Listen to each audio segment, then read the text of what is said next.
नमस्कार दोस्तों, स्वागत है आपका मेरे YouTube चैनल जीएस प्लेनेट पे। आज का टॉपिक है कॉन्स्टिट्यूशन पार्ट 1 संविधान भाग 1, जिसके अंदर हम लोग यूनियन एंड इट्स टेरिटरीज अर्थात संघ एवं राज्य क्षेत्र के बारे में अध्ययन करेंगे। इसके बारे में हम लोग स्टडी करेंगे। ये यहाँ से हम लोगों का संविधान का जो भाग है वो शुरू हो जाता है। अनुच्छेद 1 से लेकर जो 395 अनुच्छेद हैं, from 1 to article 395 articles are there in our constitution, उसको हम लोग पढ़ते हैं। देखिए, सारे आर्टिकल्स इम्पॉर्टेंट नहीं हैं, सभी अनुच्छेद ये नहीं है कि हम लोग को 395 अनुच्छेद पढ़ना है। किसी भी एग्ज़ाम में ऐसे इसकी कोई रिक्वायरमेंट नहीं है until unless you are a lawyer. आप अगर लॉयर हैं तभी आपको इतने अनुच्छेद याद करने की ज़रूरत है। एक कॉम्पिटिटिव इन्वायरमेंट में, एक प्रतियोगी परीक्षाओं की जो वातावरण है उसके अंदर कुछ चुनिंदा आर्टिकल्स हैं जो पूछे जाते हैं। वो हम लोग जब टॉपिक्स कवर करेंगे इंपॉर्टेंट वाले, उसी के अंदर वो कवर ऑलरेडी हो जाएगा। आपको उसकी टेंशन लेने की कोई ज़रूरत नहीं है। आपको आर्टिकल का रट्टा नहीं मारना है, प्रोविज़न पर ध्यान देना है। प्रोविज़न याद रहेंगे, प्रोविज़न समझ में आएंगे तो अपने आप आर्टिकल समझ में आ जाएगा, याद आ जाएगा। कुछ लोगों की भ्रांतियाँ होती है कि भैया आर्टिकल रट्टा मार लेते हैं हो जाएगा। कुछ नहीं होगा। आप आर्टिकल जितना भी रटेंगे सब भूल जाएंगे, क्योंकि आपका कंसेप्ट जब तक प्रोविज़न क्लियर नहीं होगा, ये क्यों है, कैसे ये इफ़ेक्टिव होता है, ये सब की जानकारी नहीं होगी, आपको आर्टिकल्स कितना भी रट लो वो याद नहीं होने वाला है। अब देखिए, अभी तक हम लोगों ने जो टॉपिक पढ़े हैं, अभी तक हमने पहला टॉपिक पढ़ा था जिसमें हमने संविधान की का एक ऐतिहासिक पृष्ठभूमि बताया था कि विभिन्न सारे जो ब्रिटिश रूल में आर्टिकल मतलब एक्ट्स जो बने थे, अधिनियम बने थे, उसको हमने देखा था। उसके बाद हम लोगों ने पढ़ा था संविधान सभा के बारे में, कैसे संविधान सभा का निर्माण होता है और उसने कैसे संविधान का निर्माण किया, उसके बारे में पढ़ा। फिर हमने पढ़ा था प्रियम्बल के बारे में, प्रियम्बल मतलब प्रस्तावना के बारे में। फिर हमने पढ़ा था शेड्यूल। तो ये 4 मुख्यतः टॉपिक संविधान में हो चुके हैं। आज 5वां टॉपिक है जिसका नाम है भाग 1 यानी कि यूनियन एंड इट्स टेरिटरी। तो इसको शुरू करते हैं। देखिए, पहले शब्द पर ध्यान दीजिए। यूनियन, यूनियन का अर्थ क्या होता है? इसका अर्थ होता है हिंदी में संघ। अब एक और शब्द होता है फेडरल। फेडरल माने भी संघ होता है। फेडरल ऑल्सो मीन्स संघ। हम लोगों ने पढ़ा था कि हमारा जो स्ट्रक्चर है गवर्नमेंट का वो फेडरल है। संघ का अर्थ होता है जहाँ पर शक्तियाँ 2 सरकारों में बटी होती हैं, एक केंद्र सरकार और दूसरी राज्यों की सरकारें, जैसा कि भारत की शासन व्यवस्था है। तो यहाँ पर फेडरल शब्द क्यों नहीं लिखा गया? देखिए, एक क्वेश्चन पूछा जाता है। There is a question which generally been asked in different examination कि भारत की संविधान में निम्नलिखित में से कौन सा शब्द का उल्लेख नहीं है। ऐसे करके 4 ऑप्शन दे दिया जाएगा आपको। वहाँ पर यूनियन दे दिया जाएगा, आपको वहाँ पर फेडरल दे दिया जाएगा, आपको वहाँ पर जुडिशरी दे दिया जाएगा, आपको वहाँ पर वेलफेयर स्टेट दे दिया जाएगा। तो बहुत सारे ऐसे ऑप्शन दे दिया जाएगा। अगर कहीं फेडरल लिखा हुआ आया तो वही आपका आंसर होगा, क्योंकि भारतीय संविधान में कहीं भी फेडरल शब्द नहीं लिखा है। फेडरल की जगह पर क्या लिखा गया है? सिर्फ यूनियन लिखा गया है। क्या लिखा गया है? यूनियन। अब जैसे कि यहाँ पर बात करते हैं तो भारत एक संघ है और इसकी निर्माण की पृष्ठभूमि कब पड़ी थी? जब भारत में आज़ादी की लड़ाई लड़ी जा रही थी। कैबिनेट मिशन आया था 1946 में। उसने जब भारत में सत्ता ट्रांसफ़र की बात कही कि आज़ादी के बाद सत्ता यानी पावर किसको ट्रांसफ़र की जाएगी, तो 1946 में एक बात की गई थी कि एक ऑल इंडिया फेडरेशन बनेगा। क्या बनेगा? एक भारतीय संघ मतलब अखिल भारतीय संघ बनेगा। उस अखिल भारतीय संघ में कौन होंगे? ब्रिटिश प्रांत होंगे, सारे ब्रिटिश प्रांत होंगे, और सभी राजा महाराजाओं के जो प्रांत होते हैं यानी देसी रियासतें यानी प्रिंसली स्टेट्स भी होंगे। तो ये दोनों मिलकर तब जाके भारत संघ बनेगा। अगर कुछ प्रिंसली स्टेट्स जो है, अगर भारतीय संघ में एक मिनट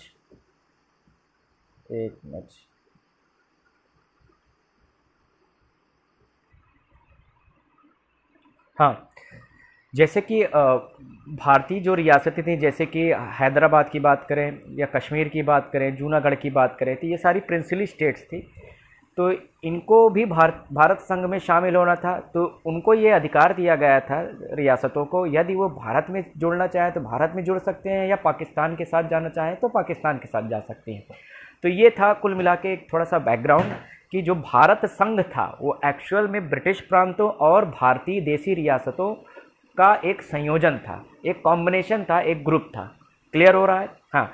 तो भारत क्या है? यूनियन एंड इट्स टेरिटरी, कि भारत जो देश है एक तरह से, पूरी तरह से ये पूरी तरह से एक संघ होगा जिसमें सभी राज्य होंगे और इसके जो राज्य क्षेत्र होंगे उसी की बात कर रहा है। ये जो पहला पार्ट है, जो हम पहला पार्ट पढ़ रहे हैं, उसमें सिर्फ भारत और उसके क्षेत्रों, उसके टेरिटरीज की बात होगी और कुछ नहीं। तो सबसे पहले देखते हैं अनुच्छेद 1, आर्टिकल 1। आर्टिकल 1 क्या कहता है देखते हैं। Article 1, India that is Bharat shall be union of state, मतलब भारत अर्थात इंडिया राज्यों का संघ होगा। अभी हमने डिस्कस किया था कि भारत क्या है? भारत राज्यों का संघ होगा। India shall be union of states, federal नहीं लिखा है, यूनियन ऑफ स्टेट्स होगा। अब एक और चीज़ जो प्रश्न बनता है एग्जाम में, आपसे पूछा जाएगा संविधान में भारत देश को निम्नलिखित में से किन नामों से उल्लिखित किया गया है? तो ऑप्शन में रहेगा 1 भारत, ऑप्शन 2 रहेगा इंडिया, ऑप्शन 3 रहेगा हिंदुस्तान, ऑप्शन 4 रहेगा 1 एंड 2 बोथ। तो क्या सही आंसर हो जाएगा? 1 भी और 2 भी। तो इस तरह से प्रश्न बनते हैं। तो जो आर्टिकल 1 है वो क्या कहता है? India that is Bharat shall be union of states, मतलब भारत अर्थात इंडिया राज्यों का एक संघ होगा। और ये जो राज्य हैं, ये किस प्रकार के राज्यों का संघ होगा? लिख तो दिया, उसको परिभाषित भी किया गया अगले लाइन में कि the states and territories thereof shall be as specified in first schedule, मतलब जो राज्य जिनका वो भारत संघ होगा वे राज्य एवं उनके कार्यक्षेत्र वे होंगे जो पहली अनुसूची में निर्दिष्ट हैं। अब फर्स्ट शेड्यूल याद करो, हमने आपको पढ़ाया था शेड्यूल में। पहली अनुसूची क्या था कि अनुसूची याद करो क्या था? ट्रिक भी हमने आपको बताया था। क्या बताया था याद करो? टीयर्स। क्या बताया था? टीयर्स। तो टी से क्या था? टेरिटरी। तो भारत के अंदर जो टेरिटरीज हैं, कितनी टेरिटरी हैं, उसमें राज्य कितने हैं, उसमें यूनियन टेरिटरीज कितने हैं, उन सभी का उल्लेख कहाँ पर? शेड्यूल 1 में। तो शेड्यूल 1 में जो भी राज्य या क्षेत्र उल्लिखित है उन्हीं राज्य एवं राज्य क्षेत्रों का भारत संघ होगा। आर्टिकल 1 का ये दूसरा पॉइंट कहता है। समझ में आ रहा है कि भारत राज्यों का संघ है, वो किस प्रकार के राज्यों का संघ हो? उन प्रकार के राज्यों का संघ होगा जो शेड्यूल 1 में उल्लिखित है।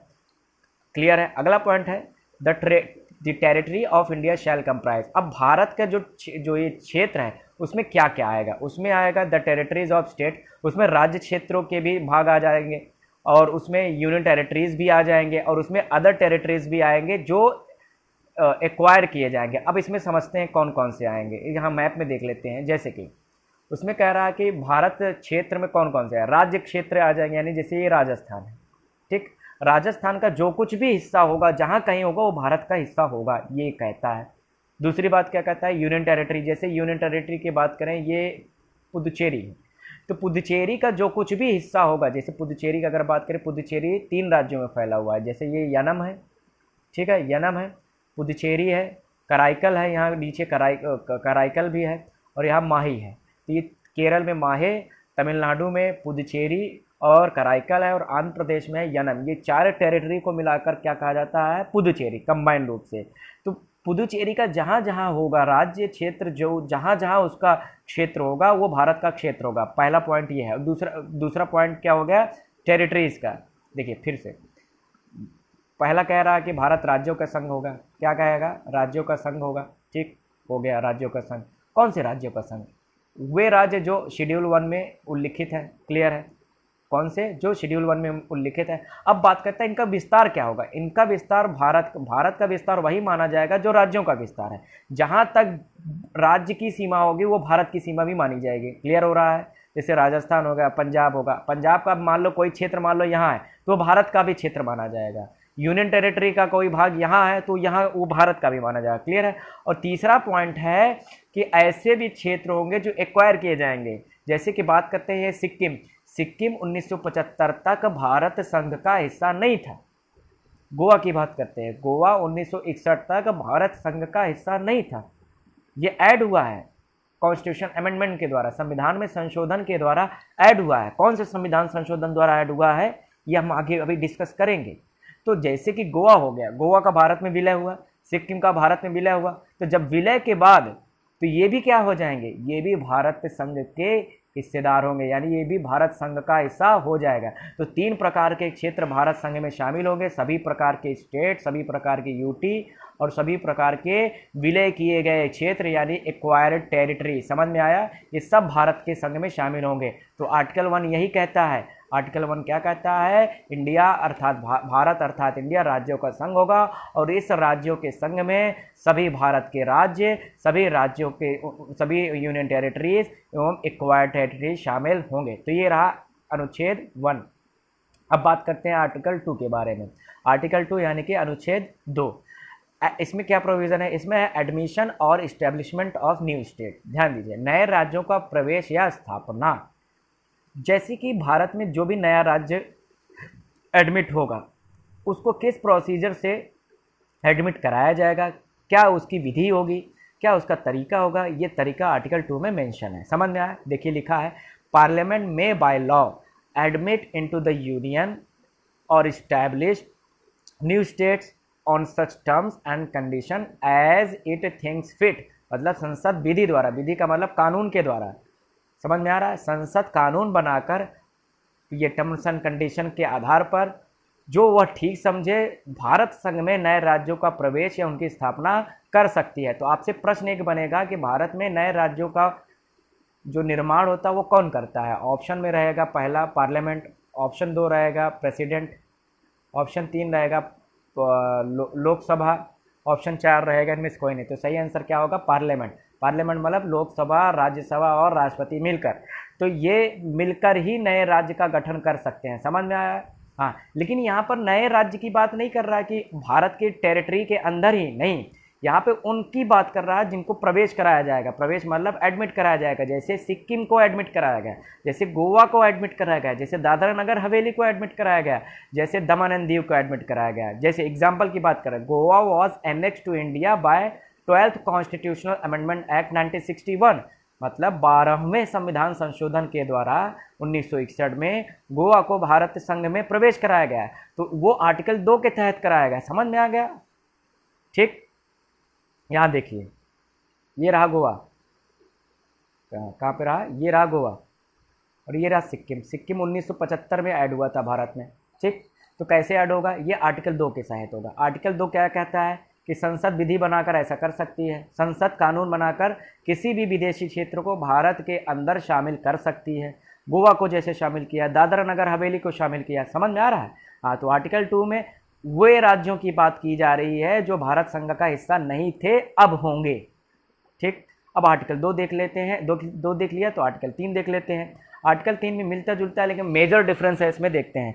Formation of new states and alteration of areas, boundaries और नेम्स ऑफ एग्जिस्टिंग स्टेट्स। मतलब क्या होता है कि किसी राज्य में, देखो इसमें ये है कि वहीं पे देख लेते हैं, यहाँ पे मैंने लिखना छोड़।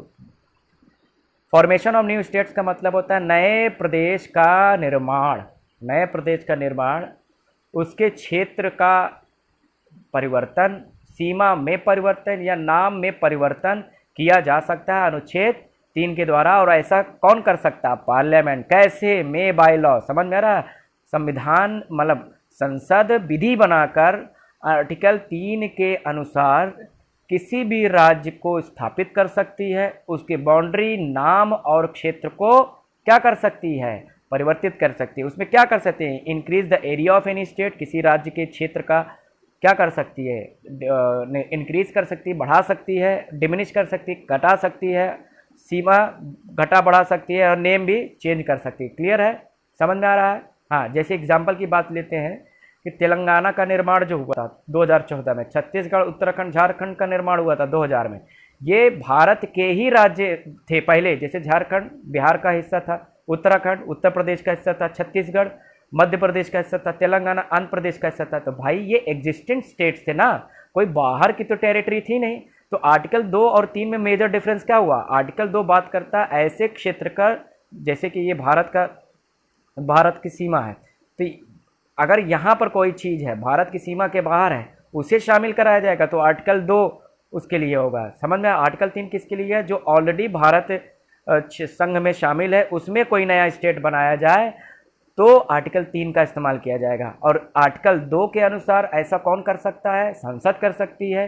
आर्टिकल 3 के अनुसार ऐसा कौन कर सकता है? संसद ही कर सकती है। और दोनों विधि के द्वारा, समझ में आ रहा है, संसद कैसे करेगी? कानून बनाकर करेगी। क्लियर हो रहा है? जैसे कि अगर हम एग्जाम्पल यहाँ पर देखें तो ये पुराना मैप है, यहाँ पर तेलंगाना है, ठीक है, ये उत्तराखंड है, ये यहाँ पर छत्तीसगढ़ है, ठीक है, ये यहाँ पर झारखंड है। इसको संविधान में संशोधन करके बनाया गया है। क्लियर है? आर्टिकल 3 के द्वारा, समझ में आ रहा है? ये 3 के द्वारा है।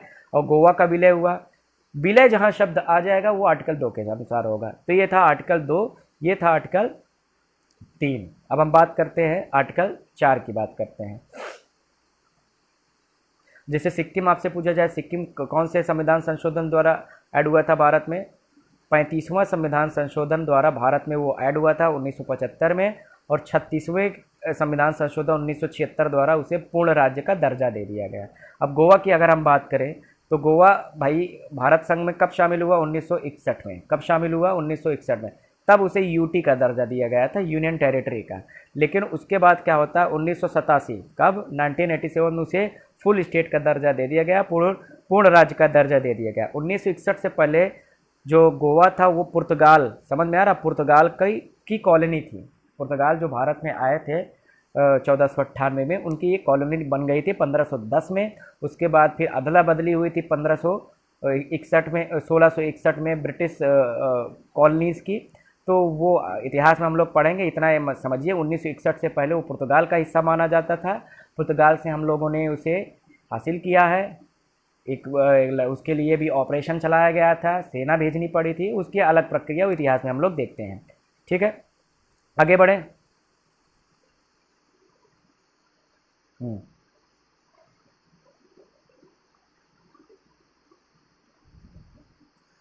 बढ़ते हैं।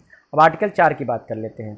आर्टिकल 4 क्या कहता है? थोड़ा सा बहुत ध्यान से देखिएगा, आर्टिकल 4 थोड़ा सा कठिन है। आर्टिकल 4 कह रहा है laws made under article 2, article 3 to provide for the amendment of the first and fourth schedule and supplemental incidental consequential matter. यानी आर्टिकल 4 क्या कह रहा है? अच्छा, पूरा पढ़ लेते हैं, समझ में आ जाएगा, समझ में आ जाएगा। क्लियर मत, ये लैंग्वेज वकीलों वाली लैंग्वेज है, ये आपको उतनी आसानी से नहीं समझ में आएगी।